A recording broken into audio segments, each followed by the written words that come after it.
Hello everyone and welcome to lecture today.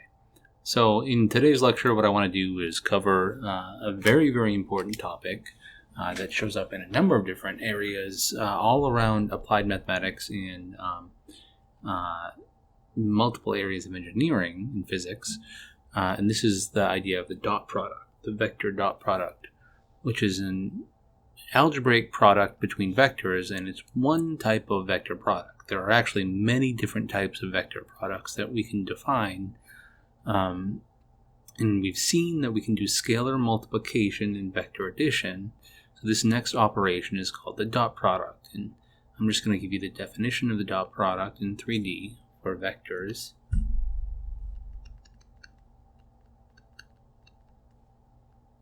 A and B with this typical components. We'll just say A1, A2, A3. So A is a vector. A1, A2, A3. And B is another vector. B1, B2, B3.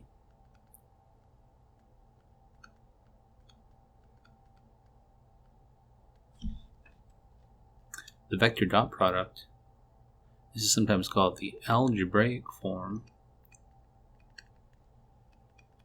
of the vector dot product,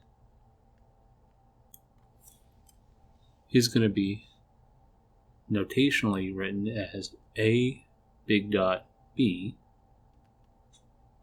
And algebraically what this is the scalar. That's exactly the value A1 B1 plus A2 B2 plus A3 B3. So this is a number or a scalar. It's not a vector.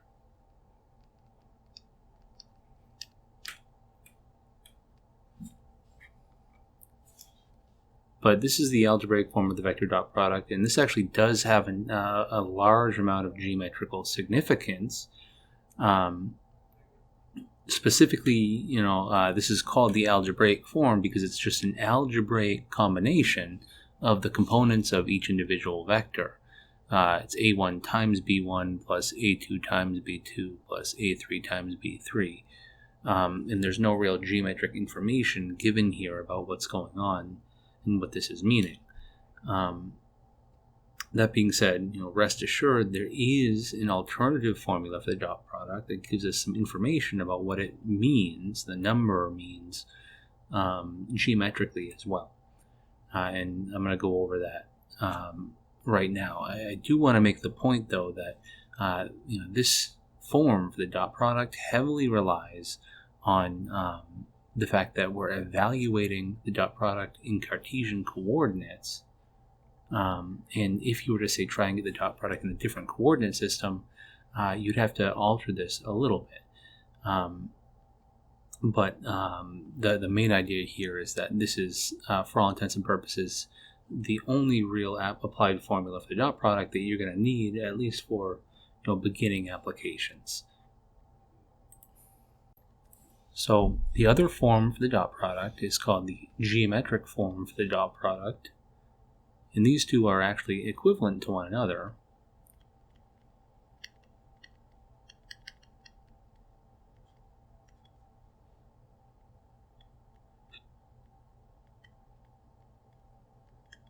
But they give us different sort of physical insights into what's going on. The algebraic form is sometimes easier to compute, but the geometric form of the dot product is very nice in what it's telling us geometrically about a given dot product. So let's say, for instance, we have two separate vectors. So here I've just drawn two separate vectors, A and B, and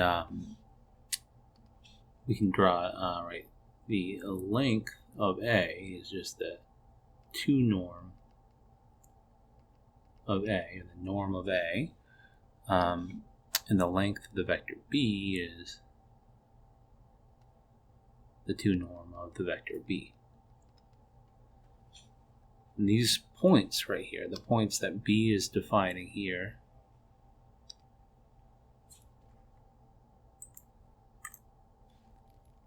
in the point that A is defining, make a large triangle in three-dimensional space. If you consider the vector going out to A, the vector going out to B, we have essentially a large triangle right here. And so we can define the angle theta between these two vectors. And sure enough, one of the nice things that we have then is that the dot product, this combination a1b1 plus a2b2 plus a3b3, is always going to be equal to the length of A times the length of B times cosine of theta. And this is the geometric form of the dot product. Now this is a very, very useful relationship, and I'm going to need to go through and directly justify this, but the point here is that both of these relationships can always, for any two vectors, be used to calculate the dot product. And so to prove this, to justify this, I need to go through and show something pretty neat here. So first off, I'm going to need to define this vector right here from A to B, which we know is the same thing as the vector B minus the vector A. I'll just call this vector C right here. This is the vector B minus the vector A, the vector with a beginning point at A and an ending point at B. So the length of C is this length right here. And what you want to notice is that what we essentially have is a large triangle, three-dimensional space, with one angle theta known. And so because of that, from the law of cosines,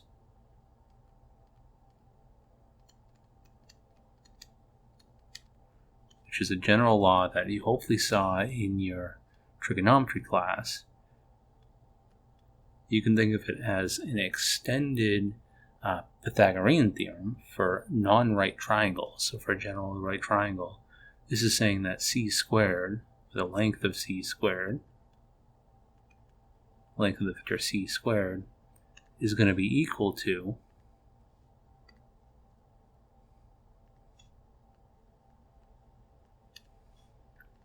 the length of the vector a squared plus the length of the vector b squared minus 2 times the length of a times the length of b times cosine of theta.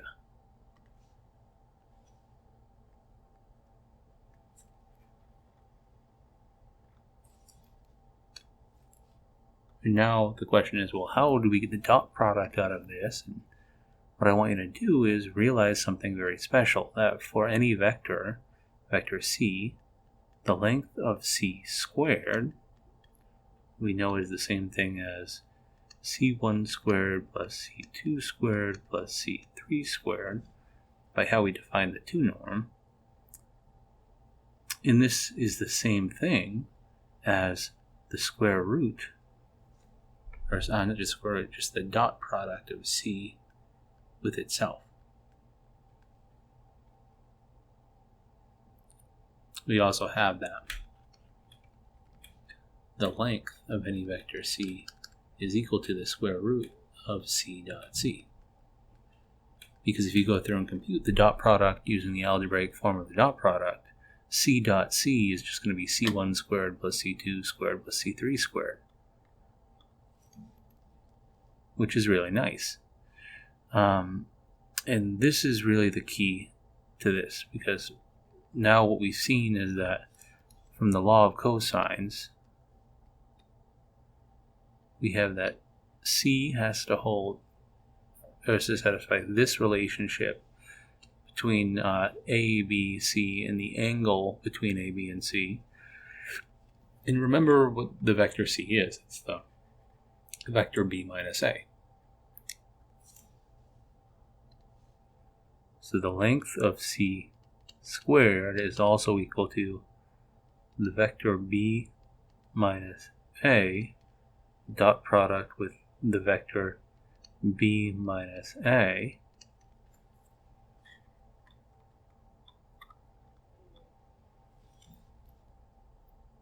and so this is the same thing as B1 minus A1 squared plus B2 minus A2 squared plus B3 minus A3 squared from the algebraic form of the dot product. Because B minus A is B1 minus A1, B2 minus A2, B3 minus A3, dot product with B1 minus A1, B2 minus A2, B3 minus A3.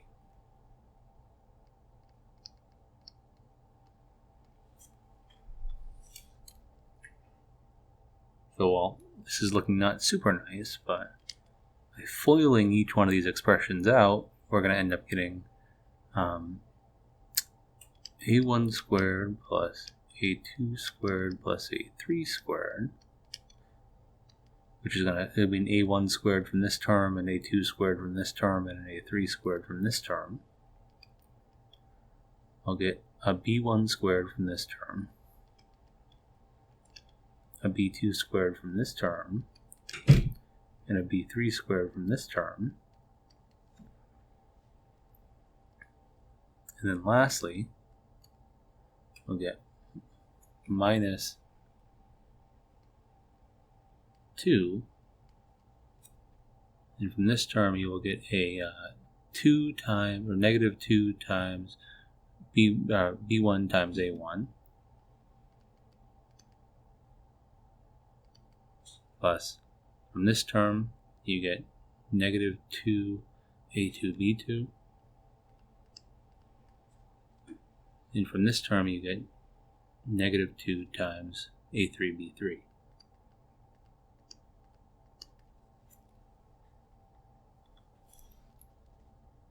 And so what we've shown is that the absolute value, or the magnitude of C squared, is going to be equal to A1 squared plus A2 squared plus A3 squared, which is the length of A squared, plus B1 squared plus B2 squared plus B3 squared, which is the length of B squared,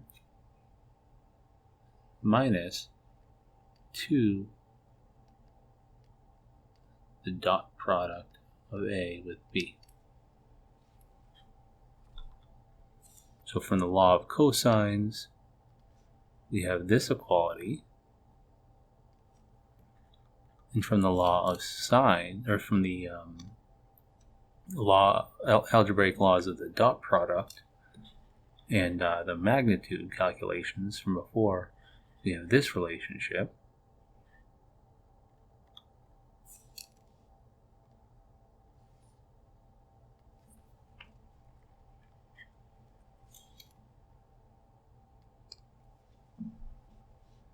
And we can set these two equations equal to one another then,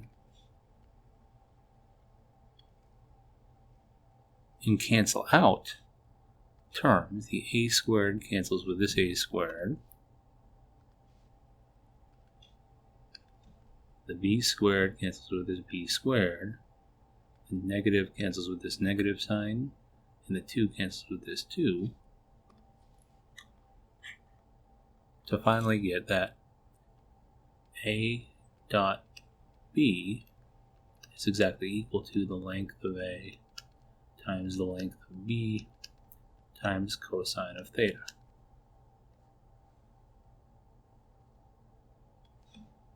This is a nice closed form proof of this very, very nice rule.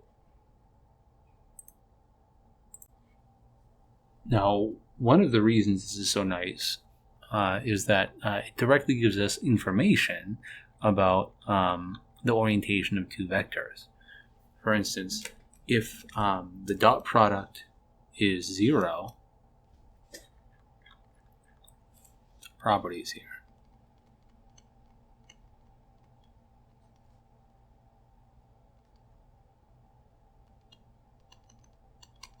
If A dot B is equal to 0, well, that means that magnitude of A times magnitude of B times cosine theta is equal to 0. And so any one of these things being equal to 0 would satisfy this equation. So we have that if the dot product is 0, then either the length of A is 0 or the length of B is 0, which are not very interesting because essentially this just means that if the length of A is 0, the length of B is 0, the components all have to be 0 as well. So this isn't really an interesting case, so I'm going to assume that the length of A is non-zero and the length of B is non-zero to just look at the interesting case here. Well, if this is non-zero and this is non-zero, the only way that this can be equal to 0 is if cosine of theta itself is equal to 0. And the range of theta here, it's an important thing to point out, is really only from 0 to pi. This is the only interesting range of theta, because if theta is the angle between vector A and vector B,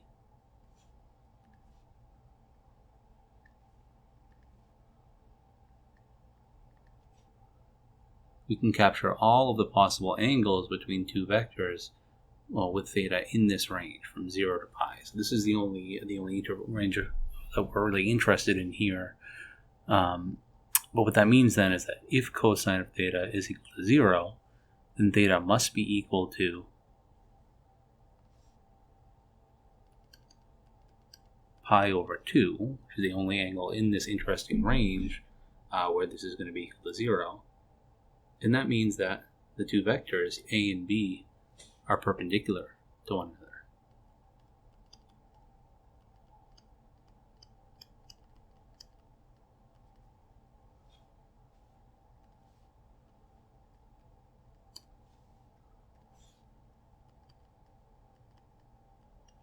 So this dot product calculation, you can use either form to calculate this.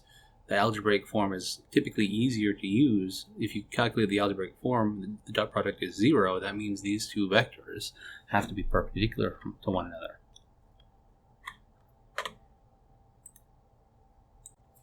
The other possible scenario that we have is if A dot B is positive or greater than 0, that means that the length of A times the length of B times cosine theta must be positive. And because this is positive and this is positive, we can divide this inequality by length of A, length of B to get that cosine of theta must be positive, which means that in this interval, theta is an angle that's between 0 and strictly less than pi over 2. Because this is the range of angles in this interval for which cosine of theta is positive. And when theta is in this angle from 0 to pi over 2, that means that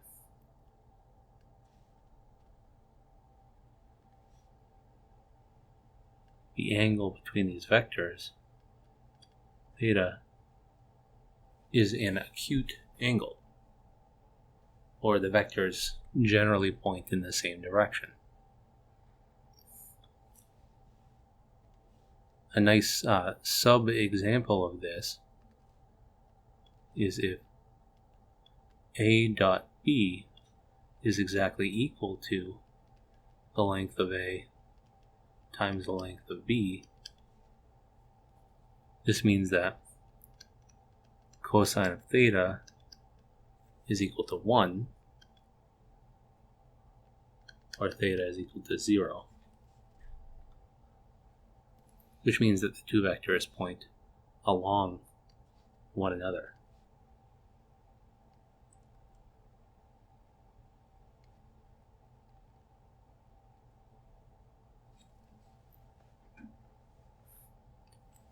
And the last possible scenario that we have is if A dot B is negative, so less than 0, then the length of A times the length of B times cosine of theta must be negative.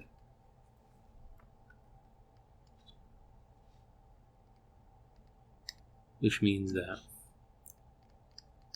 cosine of theta must be negative. And so theta is greater than pi over 2 and less than or equal to pi. Because this is the range, the sub-range in the interval from 0 to pi, where cosine of theta is negative.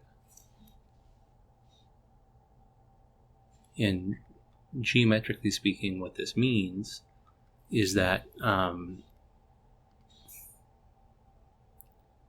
here's some vector, say A, and then our vector B.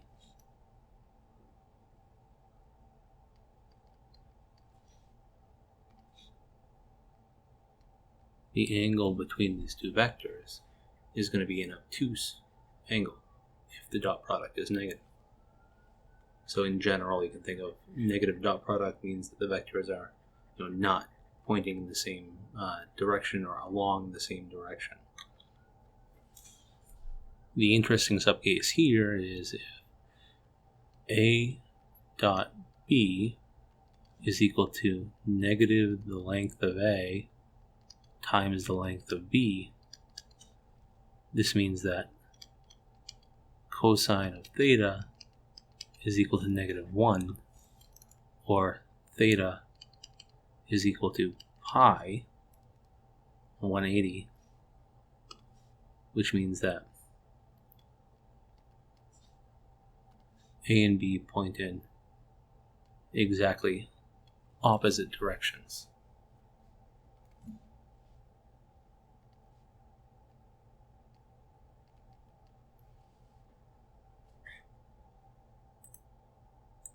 So this just gives a nice summary of why the geometric form for the dot product is geometric. It's basically giving us a whole bunch of really nice information about the relative directions that these vectors are pointing.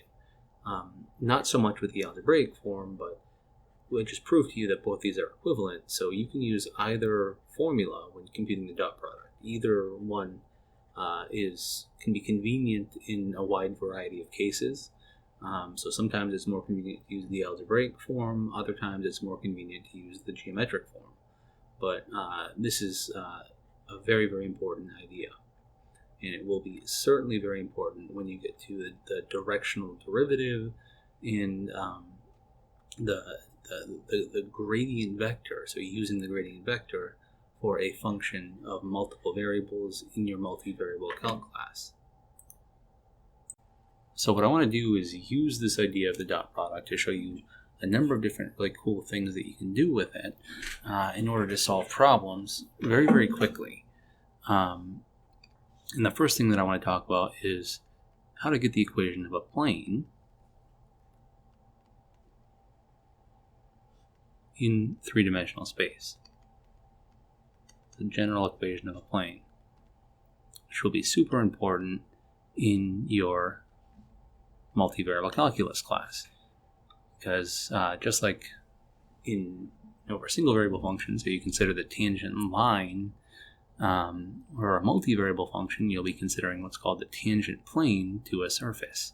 And this is going to be a very, very important concept. So I'm not going to be going over the tangent plane in this lecture, but I just want to derive for you, using the dot product, the mathematical equation of a plane, which you will be seeing a lot in your multivariable calc class.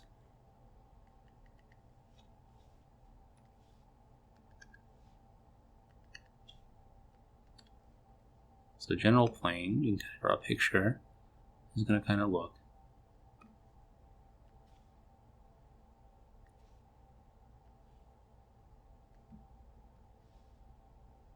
like this.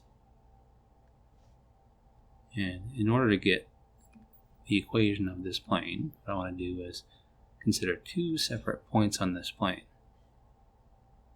Say a point R0, which I'm going to describe by the position vector R0, is x0, y0, z0.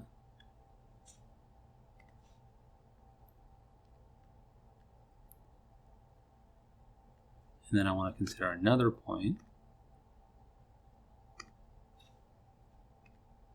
which I'll call the point R.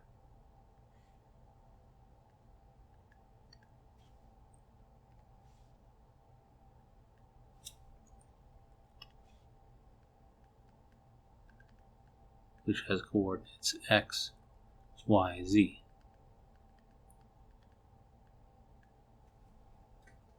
So R0 is a fixed point. It's kind of like the center point of the plane and defines the plane. Our x, y, or x, y, z here is general. We can have any point on the plane that we want. And I want to take the difference between R and R0, which is a straight line segment, directed line segment from R0 to R. In this directed line segment, R minus R0 has to lie on this plane. It has to lie on this plane because of the fact that we know that it's a straight line segment connecting 2 points, and if this point right here is on the plane, the point described by the vector R0, and this point right here is on the plane, the point described by the vector R, then R minus R0, this blue vector, must lie on the plane.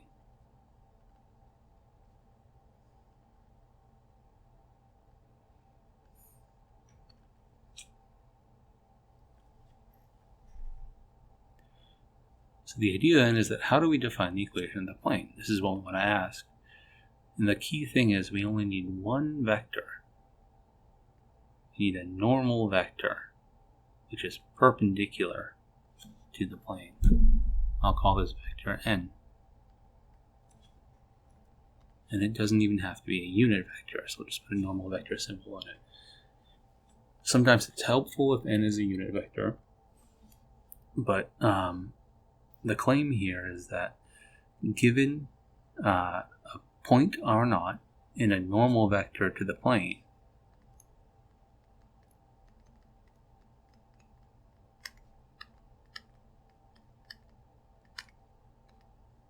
we have a normal vector n to the plane and any point R0 on the plane,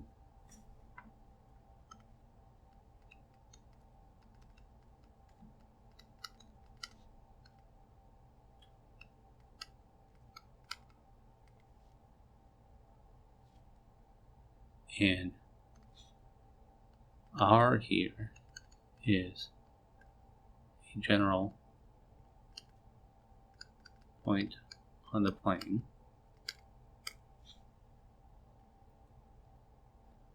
the mathematical equation of the plane can be expressed extremely nicely using the dot product we know that if r minus r naught lies on the plane and n is perpendicular to the plane, then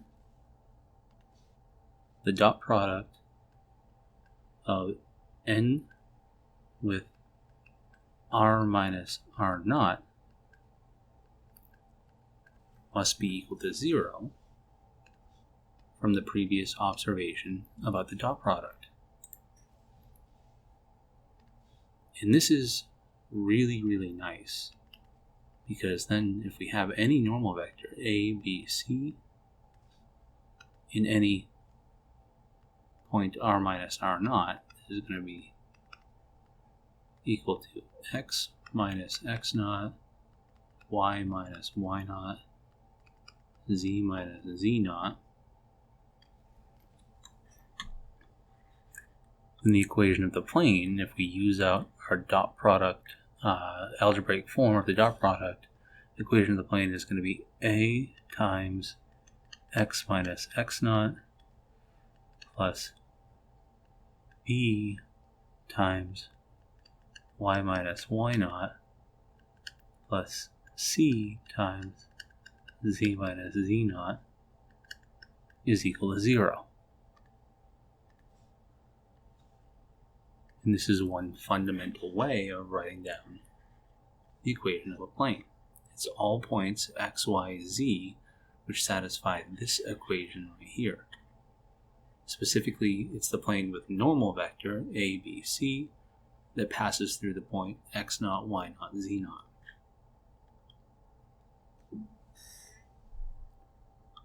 There's a number of different ways that we can always rewrite this. Specifically, if I expand this out, I can write this as a times x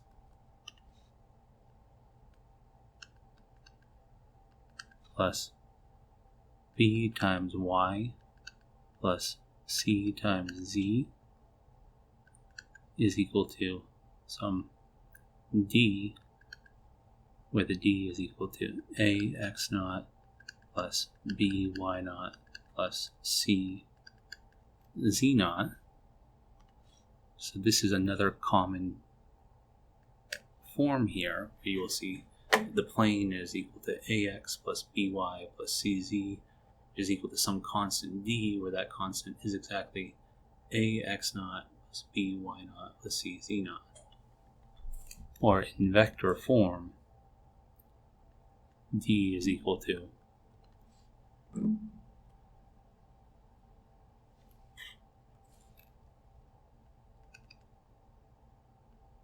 the vector n dot product the vector r naught.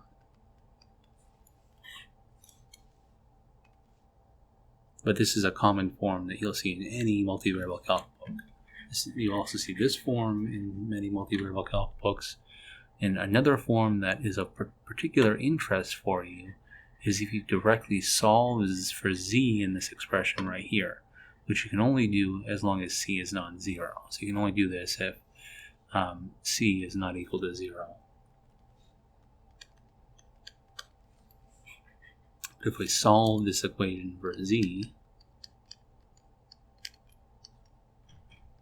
you end up getting that another equation of the plane is going to be z is equal to z naught minus a over c times x minus x naught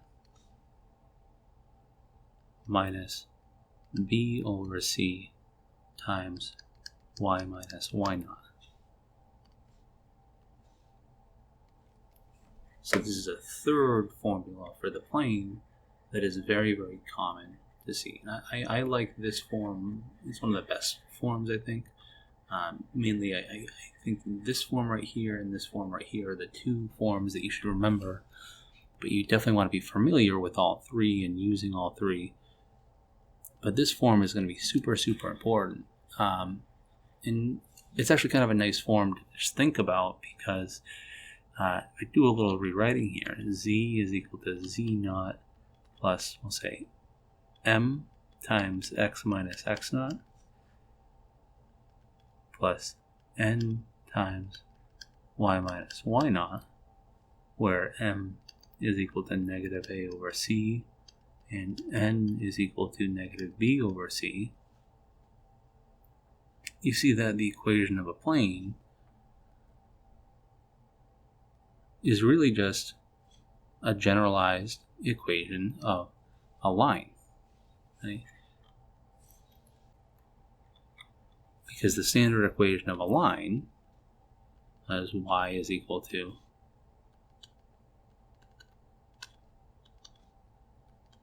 y naught plus m times x minus x naught.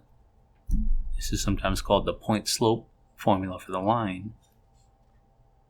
The equation of the plane is pretty much the same thing, only you have z depends not only on x, but it also depends on y, and you have two separate slopes. You have a slope of the plane m in the x direction and a slope of the plane n in the y direction. So this formula is super important. All of these formulas are super important for multivariable calculus, but this one in particular you'll be seeing a lot of when you get to your multivariable calculus class. And so I created a little GeoGebra applet for you to go through and take a look at, kind of verify to yourself that this derivation that I just did is working. In the GeoGebra applet, I just pointed out the point r naught that you want to use, the general point r on the plane, the vector r minus r naught, which is this vector, this blue vector that always lies on the plane, and then lastly the normal vector to the plane n. And you can change any of these quantities here. So if I change x or z naught here, you see that the z naught of this point is changing. If I change the y naught here, the y naught location of that point on the plane is changing. If I change x naught, this is also changing this x naught.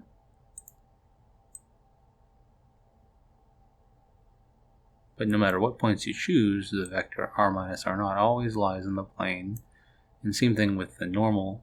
We can change the normal vector to the plane if we want to as well. So the a normal component, the b normal component, and the c normal component can all be adjusted and changed.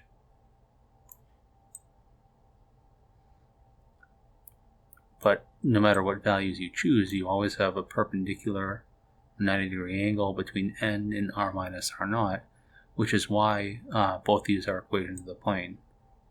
And this works for any values you want to put in for a, b, and c. But this right here is just showing that both of the equations that I derived, the first one, a x minus x naught plus b y minus y naught plus c z minus z naught, is working. It's this surface right here. Right? And then I also plotted out the surface for z equals z naught minus a over c times x minus x naught minus b over c times y minus y naught, just to show you that, right, these two equations are both giving you the same collection of points in three-dimensional space.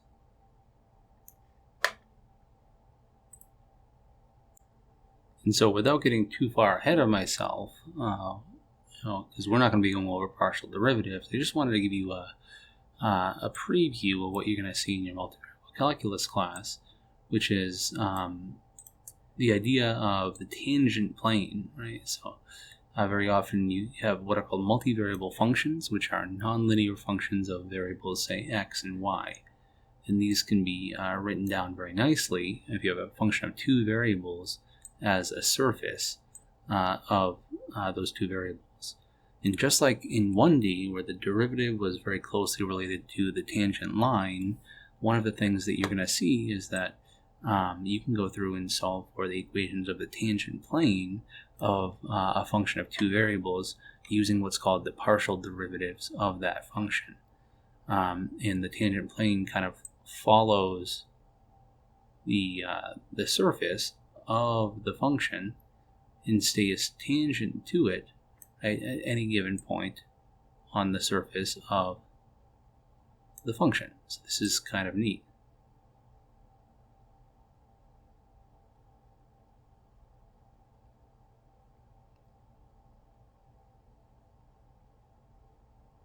And I just wanted to show you this to kind of show you one of the things out of many that you'll be doing when you take your multivariable calculus course, and kind of how this is relating to the concept of just the equation of a plane.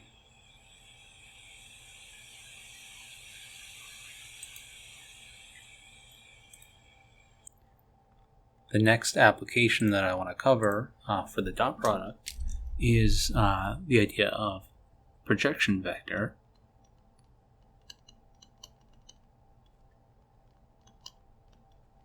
or the idea of projecting a vector into the direction of another vector. This is another extremely important idea.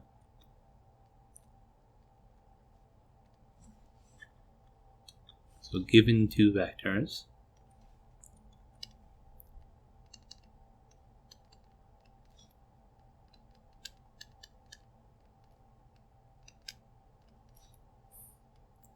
A and B, we can define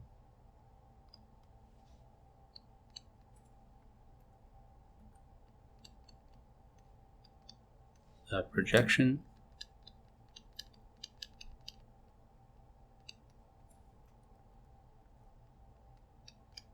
of the vector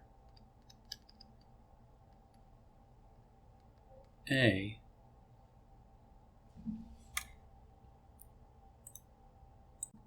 onto the vector B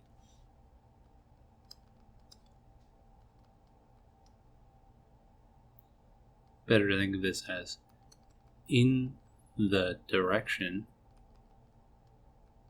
of, but onto is just a way of saying this. So the projection of vector A onto B as the following vector.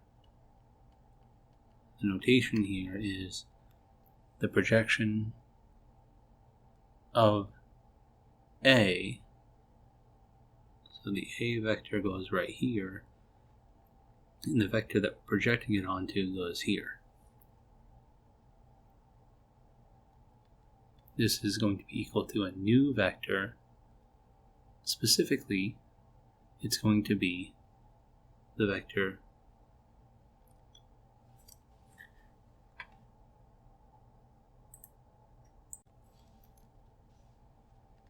A dot product with B hat times B hat. Right. This is a vector because B hat is a vector, and this dot product between A and B hat is a scalar. There are a number of different formulas that you can get from this, but this is, I think, the simplest way of remembering the formula. And the reasoning behind this definition here is really very clear. If we have two vectors, a vector A and a vector B,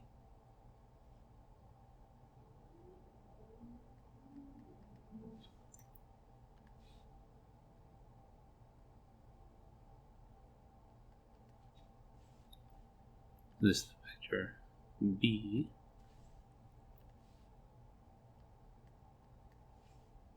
the vector A,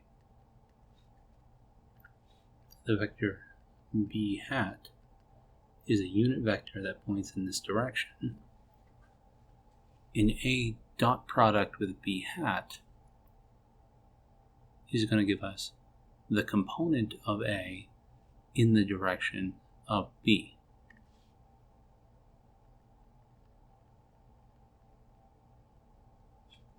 Remember that theta is the angle between A and B. So this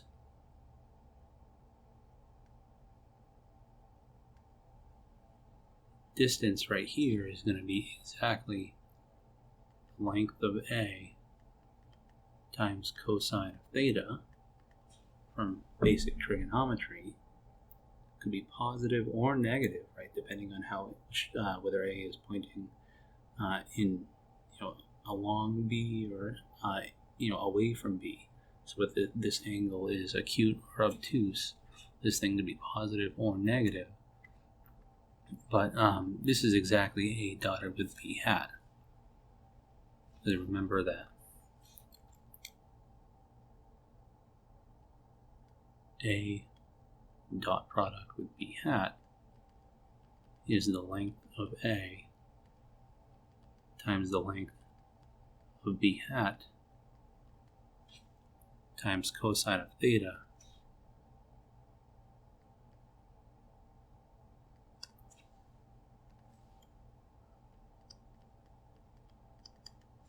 and the length of B hat is just 1 because B hat is a unit vector. So this is exactly equal to A dot B hat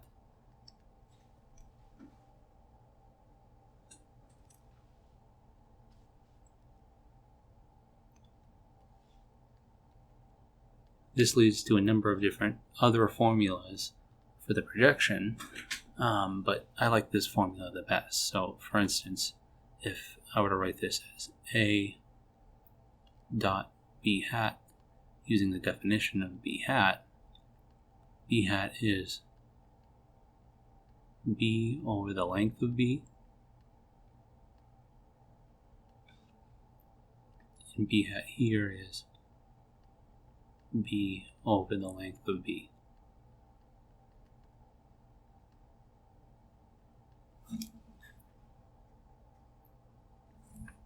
And there are a number of nice properties of the dot product, which you'll want to review when you're kind of practicing using it. But one of the nice relationships here is that if you're multiplying by a scalar, this 1 over length of B is a scalar. This is the same thing as A dot B over the length of B times the length of B plus the length of B squared times the vector B.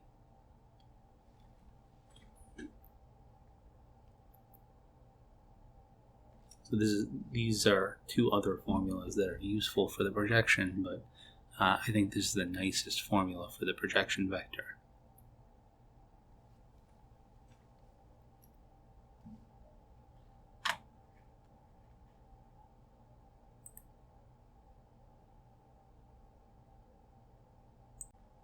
So this idea of projection vectors is used all over, from lighting in CGI and gaming design to basic physics, where you have a force A acting in a given direction, and you want to figure out the component of force acting in the direction of B. So basic physics.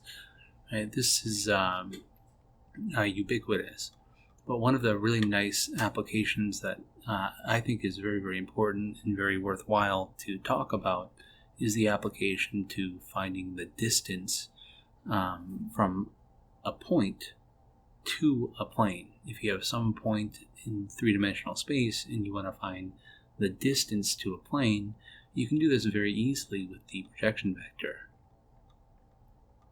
So let's take some point S with a position vector rs, right, and try and find the distance of S to the plane. For any point S, if you draw a line straight to the plane, this line will intersect the plane at some point P star, which is the magic point of intersection of the shortest line from this point S to the plane. Now the question is, how do we develop a nice formula for P star? How do we find P star? And more specifically, how do we find this distance right here of this shortest line? One way of doing this is by setting up a system of algebraic equations and solving them, but this is admittedly a little bit difficult and not the nicest way of doing this problem. A much better way of doing this problem is to take any other point in the plane. It could be any point in the plane, the simplest possible point that you want to choose. And I'll call this point P.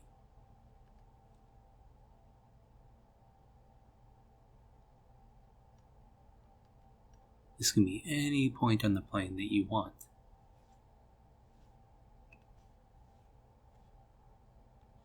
P is going to have a position vector that goes out to it. We'll call that RP.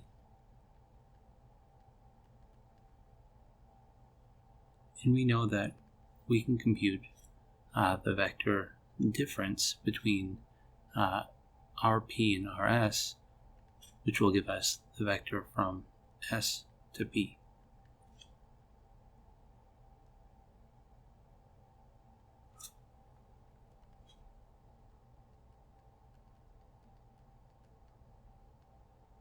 Now, this is certainly not the shortest distance from S to the plane. This is right here.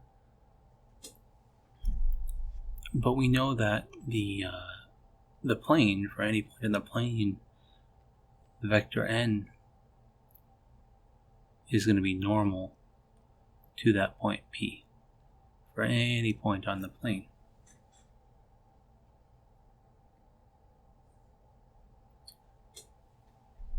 And we also know that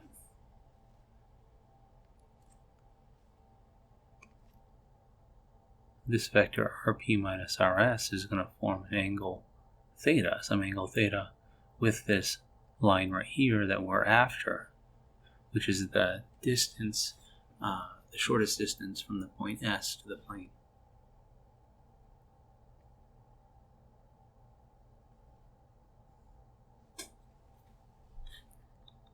And so what's amazing is that if we consider the projection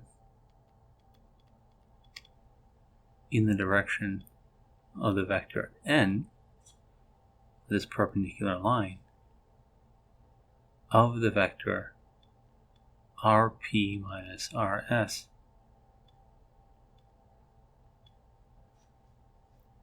this is going to give us exactly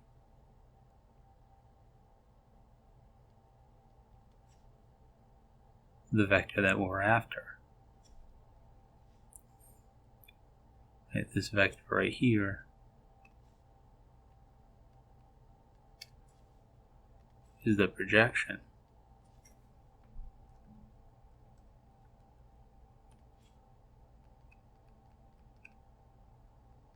of RP minus RS in the direction normal to the plane.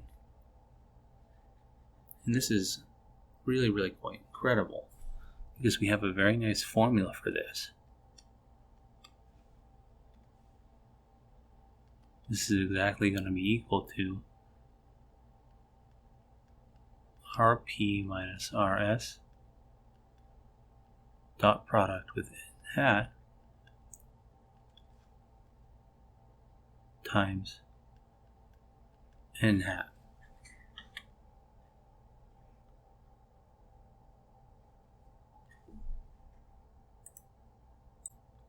And so the distance d that we're looking for, let's call it d, is exactly going to be equal to the magnitude of this projection vector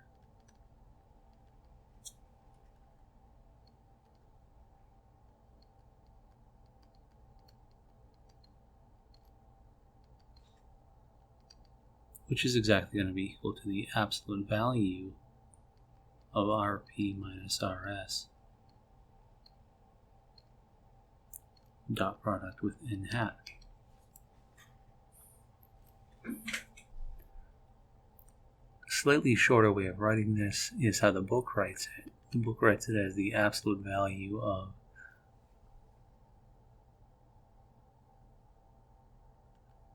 PS, the vector PS, dot product with n hat as the vector n over the length of n.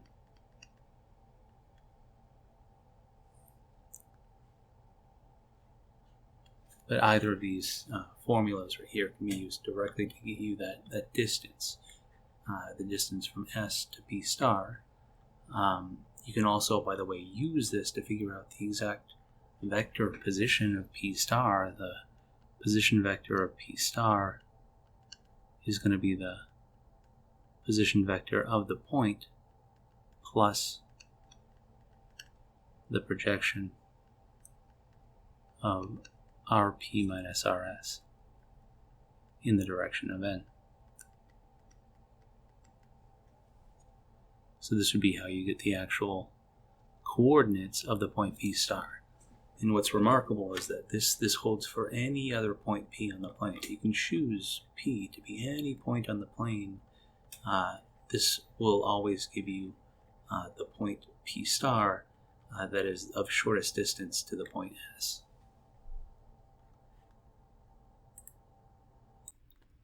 And so what I did was just kind of write up some code in GeoGebra to help us visualize this idea. This is just kind of a graphic showing exactly what I've just described, where you have any point on the plane, Rp.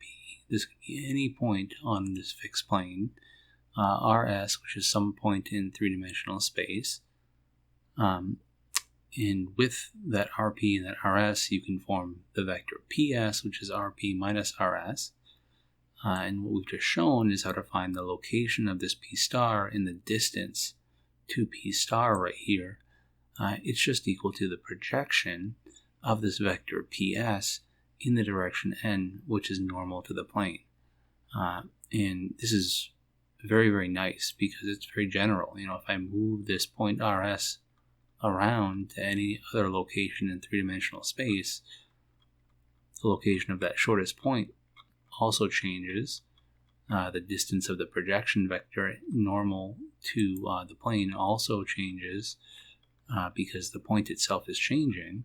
But I think we're very clearly seeing that what we just computed very accurately will always give us what we want here. So this is very neat. But that will be all for today's lecture. I hope you learned something and that you had a fantastic day.